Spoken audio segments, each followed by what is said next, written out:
संस्कृत शिक्षण कक्षा सप्तम पुस्तक संस्कृत रुचिरा चतुर्था पाठ हास्य कवि सम्मेलनम। आइए इस पाठ का अध्ययन शुरू करते हैं। सभी विद्यार्थियों का हार्दिक स्वागत है।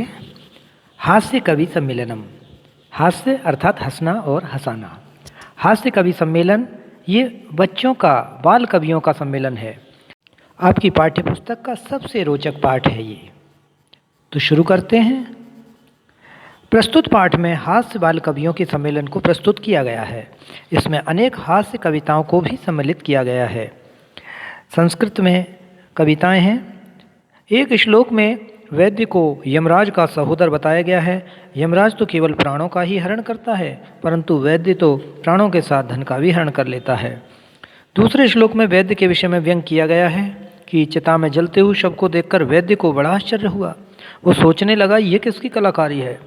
तीसरे श्लोक में कहा गया है कि पराय माल पर जहाँ तक संभव हो हाथ फेर देना चाहिए। इस संसार में पराया अन्न बड़ी मुश्किल से प्राप्त होता है। और चौथे श्लोक में दामाद पर व्यंग किया गया है। 9 ग्रह तो सर्वविदित हैं, परंतु दामाद 10वां ग्रह है, जो मान और धन दोनों का ही अपहरण करने वाला है। तो आइए इस कवि सम्मेलन का आनंद लेते हैं। विविध वेशभूषाधारिणः चत्वारः बालकवयः मंचस्य उपरि उपविष्टः सन्ति। अधः श्रोतारः हास्यकविताश्रवणाय उत्सुकाः सन्ति, कोलाहलं च कुर्वन्ति। विभिन्न वेशभूषाओं को धारण किए हुए 4 बाल कवि मंच पर बैठे हुए हैं, आसीन हैं, और श्रोतागण हास्य कविताएं सुनने के लिए उत्सुक हैं तथा वे कुछ शोरगुल या वार्ता कर रहे हैं। संचालकः अलम कोलाहलेन, कोलाहल मत करो, शोरगुल ना करो। अद्यम परम हर्षस्य अवसरा, आज बड़े हर्ष का अवसर है। यत मनिक्की अस्मिन कवि सम्मेलने, इस कवि सम्मेलन में काव्य हंतारा, काव्य की हत्या करने वाले, कालयापकाश्च भारतस्य हास्य कवि धुरंधरा समागता संति। और इस कवि सम्मेलन में काव्य का नाश करने वाले तथा समय को बर्बाद करने वाले भारतवर्ष के हास्य धुरंधर कवि आए हुए हैं। आइए हम तालियों के द्वारा इनका स्वागत करते हैं। इस प्रकार से तालियां बजाकर सब लोग उनका स्वागत करते हैं। तालियों की करतल ध्वनि होती है।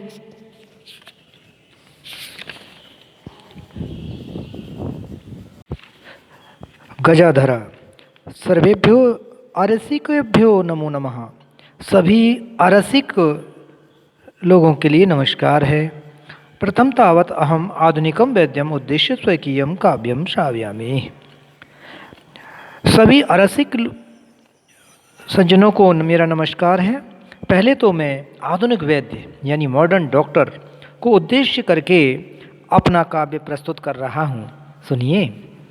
वैद्यराज नमस्तुभ्यं यमराज सहोदरः, यमस्तु हरति प्राणान् वैद्या प्राणान् धनानि च। सभी जोर जोर से उच्चई हसन्ति, जोर जोर से हंसने लगते हैं, हा हा हा हा करने लगते हैं। इसका अर्थ सुनिए।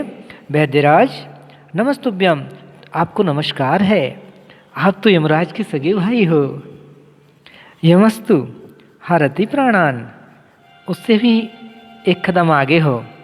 यमराज तो केवल प्राणों का ही हरण करता है, परंतु आप तो प्राणों को और धन को दोनों को ही हरण कर लेते हो। आपको नमस्कार है आधुनिक वैद्य जी, मॉडर्न डॉक्टर साहब। सर्वयुच्चै हसन्ति, सभी जोर जोर से हंसने लगते हैं। कालांतक, अरे वैद्यास्तु सर्वत्र परंतु न ते मादृशा कुशला जनसंख्या निवारणे। अरे भाई, वैद्य तो सर्वत्र हैं, सभी जगह हैं, परंतु ना में मादृशा, परंतु वे मेरे जैसे नहीं कुशल, जो जनसंख्या का निवारण करने में सक्षम हूँ। अर्थात ममापि काव्यम इदम शृण्वन्तु भवन्तः, आप सब लोग मेरा काव्य भी सुन लें। मैं भी अपना काव्य प्रस्तुत कर रहा हूँ इसी संबंध में। चितां प्रज्वलितां दृष्ट्वा वैद्यो विस्मयां गता न अहम गतो न मे भ्राता कस्य इदम हस्तलाघवम। अरे वैद्य तो सर्वत्र हैं, परंतु मेरे जैसा मैं कहने जा रहा हूँ ऐसे जनसंख्या के निवारण में कुशल नहीं है। मेरा काव्य भी सुनिए आप लोग। चिता को प्रज्वलित देखकर वैद्य आश्चर्यचकित हो गया। वह सोचने लगा कि ना तो मैं वहाँ गया था और ना मेरा भाई यमराज गया था, तो फिर ये किसके हाथ की कला है? ये चमत्कार कैसे हुआ? ये परलोकवासी कैसे हो गया? सर्वे पुनः हसन्ति, सभी फिर से हंसने लगते हैं। तुंदिल तुंदस्य उपरि हस्तम आवर्तयन तुंदिलो अहम भो। अपनी तोंद के ऊपर हाथ फिराता हुआ तुंदिल नामक कवि मंच पर आता है। तुंदिलो अहम भो, अरे मैं तुंदिल हूँ। ममापि इदम काव्यम श्रूयताम जीवने धार्यताम चा। मेरा भी एक काव्य सुनिए, मेरी भी कविता सुनिए और जीवन में धारण कीजिए। परान्नम प्राप्य दुर्विद्धे माँ शरीरे दयाम कुरु। परान्नम दुर्लभम लोके शरीराणि पुनः पुनः। सर्वे पुनः अट्टहासम कुर्वन्ति, सभी पुनः अट्टहास करते हैं, जोर जोर से हंसते हैं।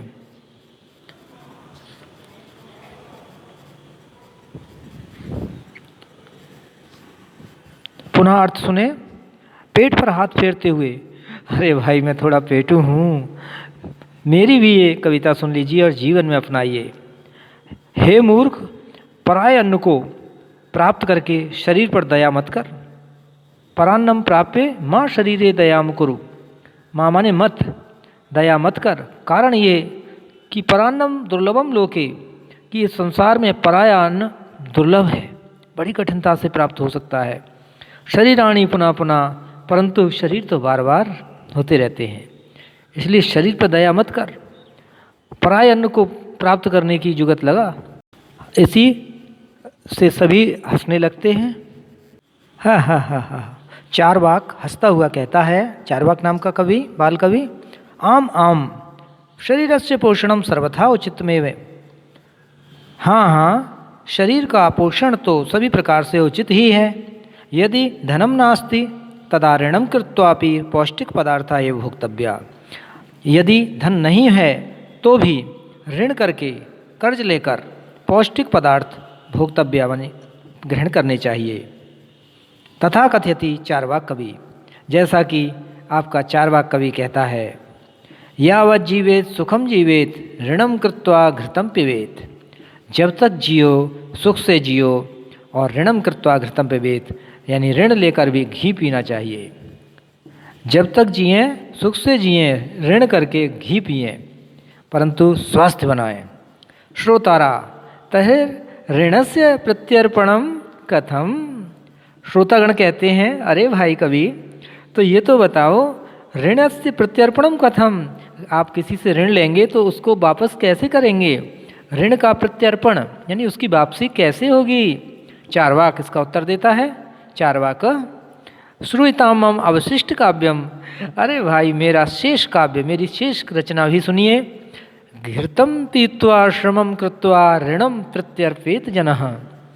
अरे घी पीकर और श्रम करके उस ऋण को उतार देना चाहिए। जना माने लोगों को, मनुष्य को घी पीकर और फिर श्रम करके उस ऋण को उतारना चाहिए, उसको प्रत्यर्पण कर देना चाहिए, वापस कर देना चाहिए, ऐसा मेरा मानना है। सभी लोग प्रसन्न होकर उसका स्वागत करते हैं और करतल ध्वनि करते हैं। काव्य पाठ के श्रवण से प्रेरित होकर एक बालक भी आशु कविता की रचना करता है और हंसी के साथ सुनाता है। पाठा हास्य कवि सम्मेलनम के शब्दार्थ देखें। अधा, अधा माने नीचे, कोलाहलम अर्थात शोर। काव्यहंतारा, काव्य को नष्ट करने वाले। कालयापकः, समय बर्बाद करने वाले। कालयापक माने समय को नष्ट करने वाले। धुरंधर माने अग्रणी या श्रेष्ठ। एहि माने आइए, आए। करतल शब्द निना यानी तालियों से।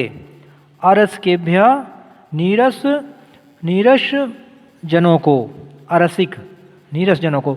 स्वकीय माने अपने, मादृशा मेरे जैसे, मादृशा माने मेरे जैसे, हस्तलाघवम हाथ की सफाई, तुंदस्य माने तोंद के, तुंदस्य माने तोंद के, आवर्तयन माने फेरता हुआ, आवर्तन फेरता हुआ। इस प्रकार इन शब्दार्थ को आप ठीक से पढ़िए, उच्चारण कीजिए और इन्हें समझिए, कंठस्थ कीजिए। अधा नीचे, कोलाहलम शोर, काव्यहंतारा काव्य को नष्ट करने वाले। आगे शब्दार्थ हैं धार्यता माने धारण करें, परान्नम माने दूसरों के अन्न को, परान्नम माने पर माने दूसरा, अन्नम माने अन्न को, दूसरों के अन्न को। पौष्टिका माने पुष्टि देने वाला, प्रत्यर्पणम माने लौटाना, प्रत्यर्पणम माने लौटाना।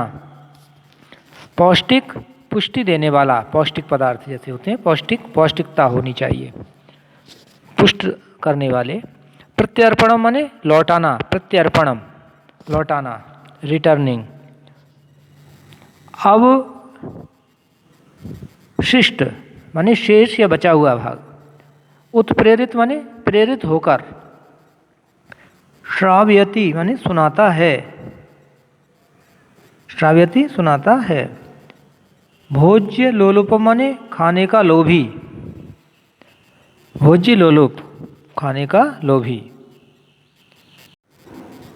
अब अभ्यास कार्य की ओर देखें, चैप्टर 4 प्रश्न नंबर 1 उच्चारणम कुरुत। इन्हें अभ्यास कीजिए, मौखिक ओरल इसकी रीडिंग करनी है। ऊपरी, अधा, नीचे, वही, कदापि, अंतः, अंतः, कुत्र, कदा।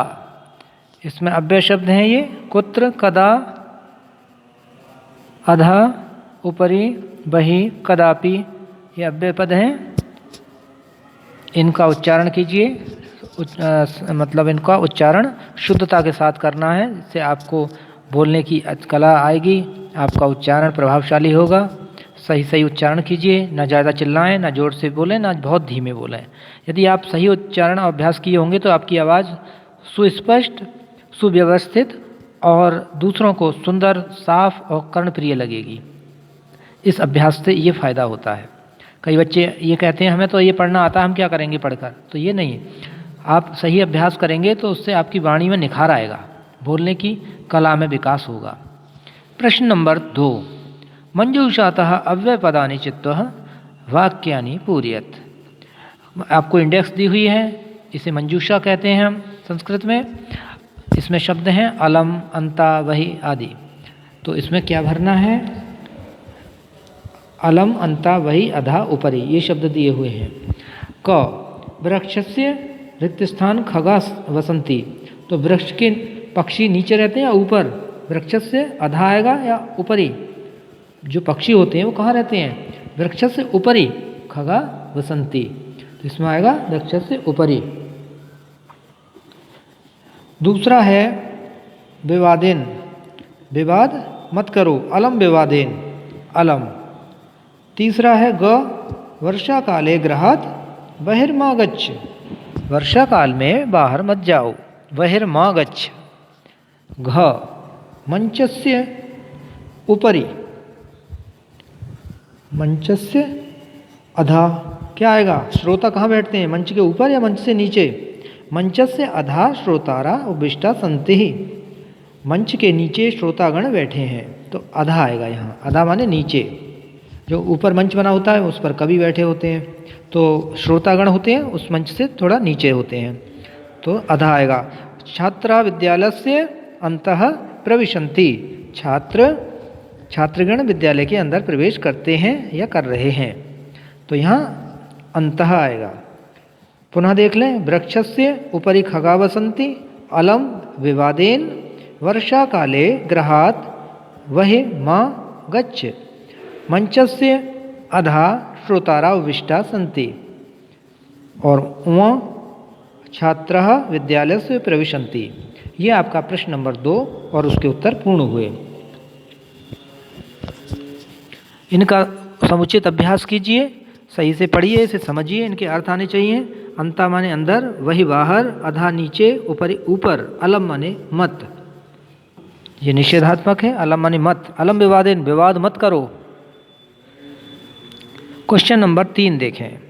अशुद्ध पदम चिनुत, अशुद्ध पदम चिनुत,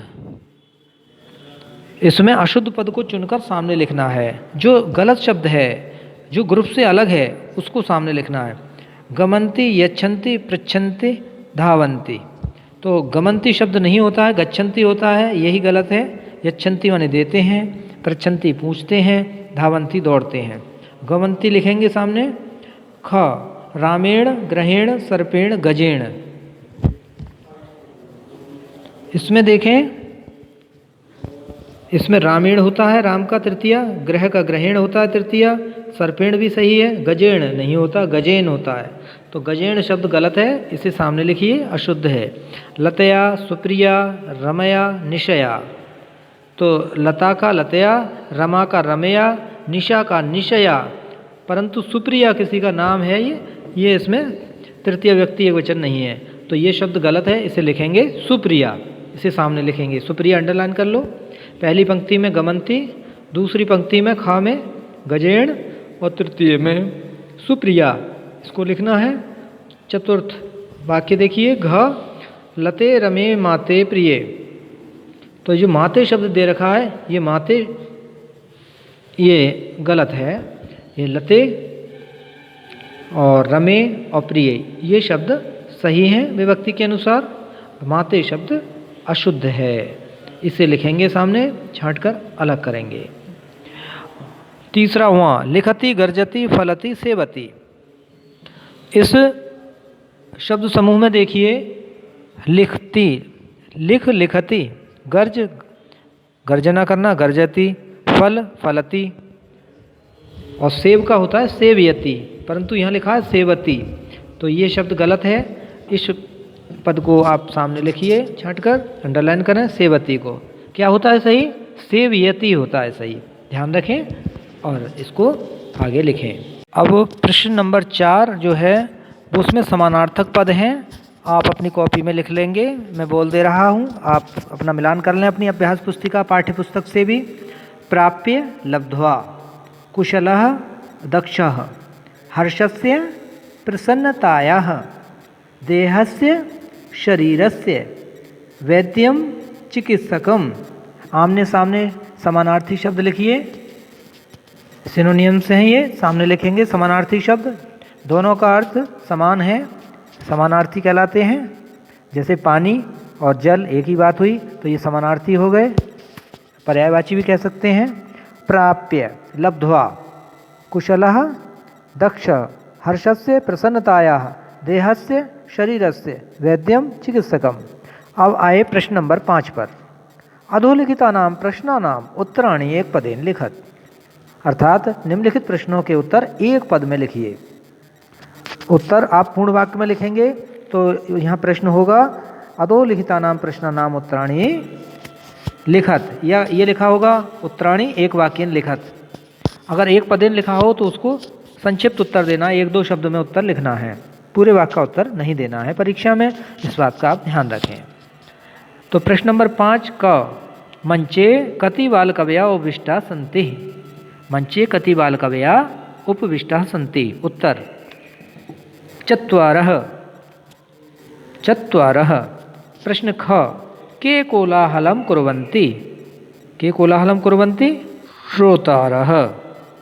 प्रश्न नंबर 5 ग, गजाधरा कम उद्देश्य काव्यम प्रस्तौति, गजाधर किसको उद्देश्य करके अपना काव्य प्रस्तुत करता है। तो गा का उत्तर हो गया वैद्यम, वैद्य को, गजाधर ने आधुनिक वैद्य के ऊपर कविता सुनाई थी। घ, तुंदिलः कस्य उपरि हस्तम आवर्त्यति, तुंदिल किसके ऊपर हाथ फिराता है, तुंदिल तुंदस्य, तोंद के ऊपर, वह पेटू कवि है। तुंदस्य उपरि हस्तम आवर्त्यति, तो आपको उत्तर में केवल लिखना है तुंदस्य। वो, लोके पुनि पुनि कानि भवन्ति, संसार में क्या क्या पुनः पुनः होते हैं। उत्तर है शरीराणि। और किम कृत्वा घृतं पिबेत, उत्तर है ऋणम। अब आपका ये चतुर्थ पाठ हास्य कवि सम्मेलनम पूर्ण होता है। आप स्वयं घर पर स्वाध्याय करें, मौन अध्ययन करें और हमारी वीडियो के माध्यम से अध्ययन करके आप अपने पाठ को पूर्ण और सही ढंग से तैयार कर सकते हैं। धन्यवाद।